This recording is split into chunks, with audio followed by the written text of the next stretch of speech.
Hello everybody, welcome to today's edition of the Daf Yomi. Today's Daf is Daf 8 Amud A of Makkos. So let's dive straight in. V'amar Rav Yitzchak b'Rabbi Yosef amar Rabbi Yochanan. But doesn't Rav Yitzchak son of Rabbi Yosef say that Rabbi Yochanan says Rabbi Yehuda Nasi, Rabbi Yehuda ben Roetz, and Beis Shammai and Rabbi Shimon and Rabbi Akiva all hold that the vocalization of the Torah is authoritative, not in the manner in which it is written. How can Rabbi Chiba Asi ascribe Rabbi Yehuda Nasi's ruling to the contrary opinion? That the Gemara answers that the reason that Rabbi Yehuda Nasi said to the rabbis, and furthermore Rabbi Yehuda Nasi said to them, if the tradition of the manner in which the verses in the Torah are written is authoritative, that supports my interpretation of the verse. If not, there is an additional proof. Rav Papa said, in the case of one who cast a clod of earth onto a palm tree, if one cast a stone on a palm tree in order to cause dates to fall, and then they fell upon a child and killed him, the one who cast a stone is exempt from exile, as that is merely a force generated by the force of his action in accordance to the statement of Rav Papa. And he severed dates from the tree, and the dates went upon a person and killed him. We have arrived at a dispute between Rabbi Yehuda Nasi and the rabbis in a case where one was splitting wood and a wood chip flew through the air and killed a person. In that case, Rabbi Yehuda Nasi deemed him liable to be exiled, but the rabbis deemed him exempt from exile. The Gemara asks, isn't that obvious? The cases are identical. What novel element is Rav Papa introducing? The Gemara answers, the parallel between the cases drawn by Rav Papa is necessary. Let's just say that these severed dates were not propelled by the force of his action, but are like an item propelled by force generated by the force of his action. And even Rabbi Yehuda Nasi would concede that in that case he is exempt from exile. Rav Papa teaches that the dates are considered to be severed by the force of his action. The Gemara asks, but according to Rabbi Yehuda, how can you find circumstances of a force generated by the force of his action where he would be exempt from exile? The Gemara answers it can be found in a case where one cast a clod of earth and it struck a branch of a palm tree, and the branch propelled by the clod proceeded to strike a cluster of dates, like hevasa. Let's see that in Hebrew, kavasa, a cluster of dates. This Aramaic word is similar to, or perhaps derived from Arabic kibasa, meaning a palm branch. And there's a picture here, if you have the standard shows, of remnants of dates and pits found in Kuram in the Judean desert, and severed the dates from the branch they were on, and the dates proceeded to kill a person. One who threw a stone into a public domain and killed a person is exiled. Rabbi Eliezer ben Yaakov says, if after the stone left his hand, if one threw a stone and after it left his hand, a person placed his head out and the stone struck him and he died, the person who threw the stone is exempt from exile, in accordance with the statement of Rabbi Eliezer ben Yaakov. 6:9. The other person placed his head out into a public domain, and received a blow from the stone. He's exempt, as when he cast a stone into public domain, there was no one there. In the case of one who threw a stone into his courtyard, in the case of one threw a stone into his own courtyard and killed another, if that other person had permission to be in the courtyard, the one who threw the stone is liable to be exiled. If not, he's exempt. Rambam says in Nefesh 6:11, and killed a person. If the victim had permission to enter there, the murderer is exiled. But if not, he is not exiled, as is the state with regard to the city of refuge, and as the one who goes with his neighbor into the forest, in Deuteronomy 19:5, from which it's derived, just as with regard to a forest, the victim and the assailant must both have equal permission to enter there. So too with regard to all places that the victim and the assailant have permission to enter there, the killer is liable. This serves to exclude the courtyard of the homeowner, where the victim and the assailant do not both have permission to enter there. Since the victim had no right to enter his courtyard, the unintentional murder is exempt from exile. Abba Shaul says another halacha can be derived from that verse, just as the cutting of the wood, just as the cutting of wood that is mentioned in the verse is optional, so too all those liable to be exiled are examples of cases where the unintentional murderer was engaged in an activity that is optional. This is to exclude a father who strikes his son. If a father strikes his son who refused to study Torah, general wisdom, or profession, and he unintentionally killed him, or if a rabbi disciplined his recalcitrant student and he unintentionally killed him, if an agent of a court struck a person who was summoned to the court and failed to appear and unintentionally killed him, each is exempt from exile, as the killing took place in the court of the performance of a mitzvah. The Rava disagrees with the Rambam with regard to an agent of the court, and he holds that the exemption applies only to the agent of the court who flogged a person with more lashes than the court assessed he could bear. And so the Rambam says in the Nefesh 5:5-6, and the Migdal Oz there. The Rambam notes that this applies only to a father who unintentionally killed his son in the course of imposing necessary discipline. Otherwise, his state is like that of any person who strikes another. And a teacher who oppresses his student and an agent of the court. Rashi Rabbeinu Yonatan Lunel explained that the reference is to an agent of the court administering 40 lashes, in the course of which he killed the person being flogged. The Rambam explains that the reference here is to an agent of the court dispatched to enforce the ruling of the court or to ensure that one who was summoned appears in court, and the agent strikes the person in the course of executing his mission.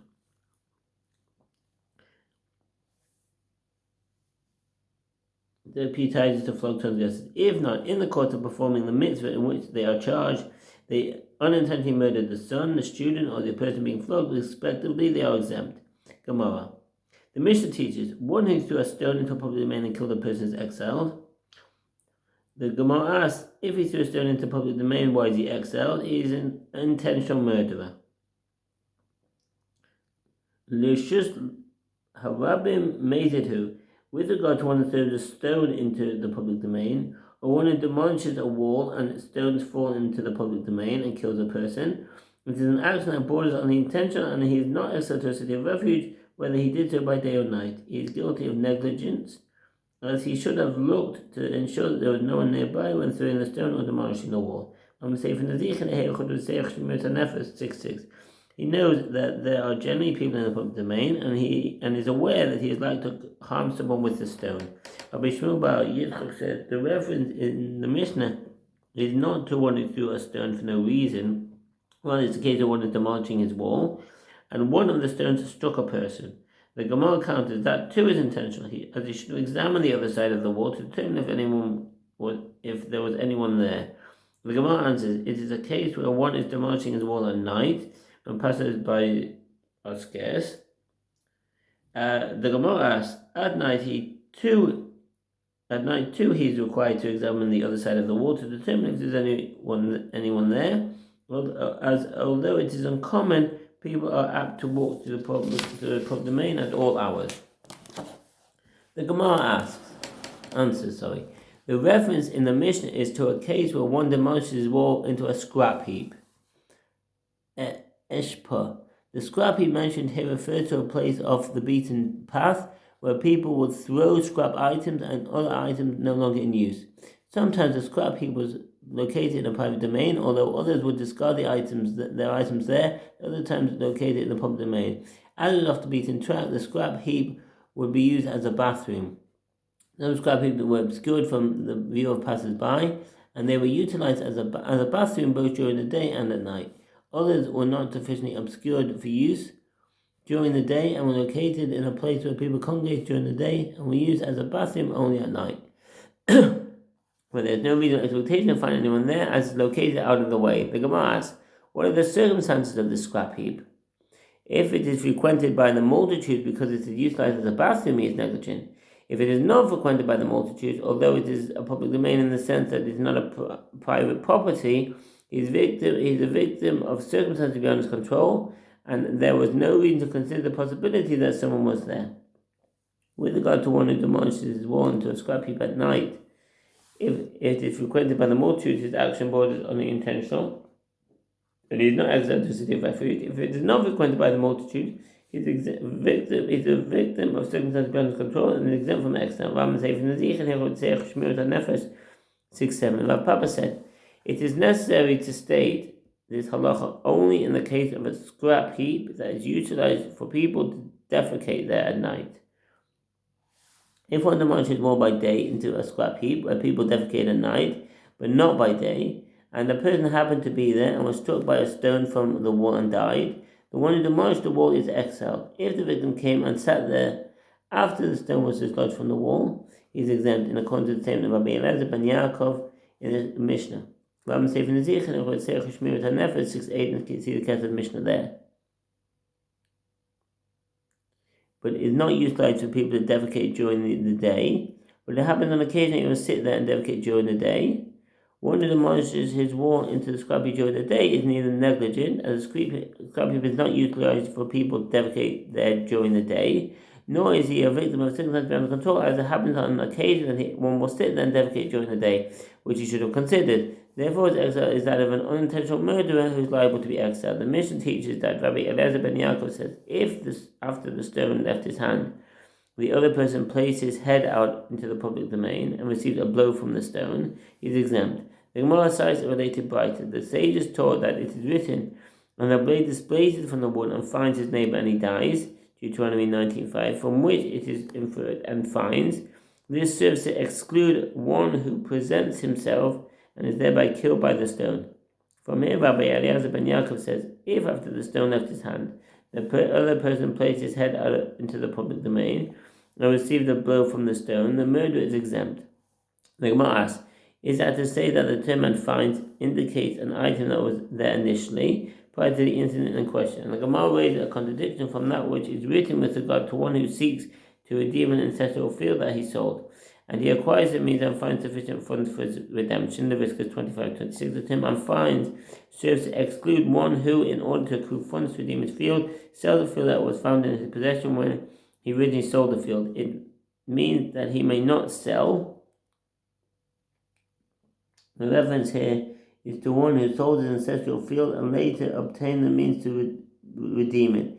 In that case, the buyer cannot prevent the reacquisition of the field. The halacha derived from this verse is that if the prior owner seeks to finance that reacquisition by selling a field that had been in his possession when he sold the field in question, the buyer is not required to acquiesce to his demand, but may choose to retain the field until a jubilee year. Sell land that he owns in a distant place. If one sold an ancestral field and retained possession of other fields, and he then sold those fields in order to finance the reacquisition of the fields he sold, the buyer who purchased the field is not required to sell it back to him. Rambam says in the Zerayim Hilchot Shemitah 11:17, and redeem land that he owns in an approximate place, or sell low quality tract of land and redeem with the funds accrued from that sale high quality land, or may not exploit his right to redeem his land for his own advantage. This brayta indicates that the term and finds indicates an item that was not there at the time but presents itself later. Rather said, this is not difficult, as here with regard to exile, the term is interpreted in keeping with the context of the verse, and there with regard to the rent of land, the term is interpreted in keeping with the context of the verse. There the term is interpreted in keeping with the context of the verse. The term and finds is similar to the phrase that precedes it, and he acquires the means. Just as the meaning of the phrase he acquires the means is that he acquires the means from now, as he had possessed the means before, and he would not have sold his ancestral field at all. So too, the meaning of the term and finds is also that he finds sufficient funds from now and no earlier. Here with regard to exile, the term is interpreted in keeping with the context of the verse, and the term and finds is similar to a forest. Just as a forest is an entity that is there initially, so too the term and finds also refers to an entity that is there initially. The Mishnah teaches, and one who throws a stone, etc., Abba Shaul derives from the verse, and when one goes with his neighbor into the forest, Deuteronomy 19:5, just as cutting of wood mentioned in the verse is optional, so too all those liable to be exiled are in cases where the unintentional murderer was engaged in activity that is optional. One of the sages said to Rava, from where do you know that the derivation is from the cutting of wood for a purpose that is optional. Perhaps the derivation is from the cutting of wood for the purpose of building a sukkah, or from cutting wood for the arrangement of wood on the altar, both of which are obligatory since they are mitzvah. And even certain mitzvah one states, let them be exiled. Rabbi said to him, since if one found wood already cut, he did not cut other wood, as in that case it is not a mitzvah to cut. Now when there is no wood cut as well, although he is cutting wood to facilitate the fulfillment of a mitzvah, the act of cutting wood itself is not a mitzvah. Ravina raised an objection to the opinion of Rava from clause of the Mishnah that states that the example of the forest serves to exclude a father who strikes his son and a teacher who presses his student and agent of the court. Let us say with regard to a father who strikes his son, since if the son was learned, it is not a mitzvah to strike him. Now, in a case where the son is not learned and the father strikes to facilitate his education too, it is not a mitzvah, and therefore he should be exiled. Rava replied that even if the son is learned, it is a mitzvah to strike him from time to time, as it is written, chastise your son, and he will give you rest, and he will give delight to your soul. Proverbs 29:17. Rava then said, that which I said is nothing, as there is a different proof from the verse is not referring to cutting wood in fulfillment of a mitzvah. It is written as when one, the asher, goes with his neighbor into a forest, based on the term asher, which indicates that the entering into the forest may or may not occur. What is the nature of the forest mentioned in the verse? It is a place where if one wants to, he enters the forest, and if one wants to, he does not enter. It enters your mind that the verse is referring to one who cuts wood to fulfill a mitzvah, would suffice if he did not enter the forest, he must enter the forest to fulfill the mitzvah. Rav Adaba Hava said to Rava, is it so that wherever the term Asher is written in the Torah, it is a case where if he wants, he does so, and this is not referring to a mitzvah or an obligation. If that is so, that which is written, and a man who Asher becomes impure and does not purify himself, and that soul should be excised, as he has impurified the sanctuary of God. Numbers 19:20.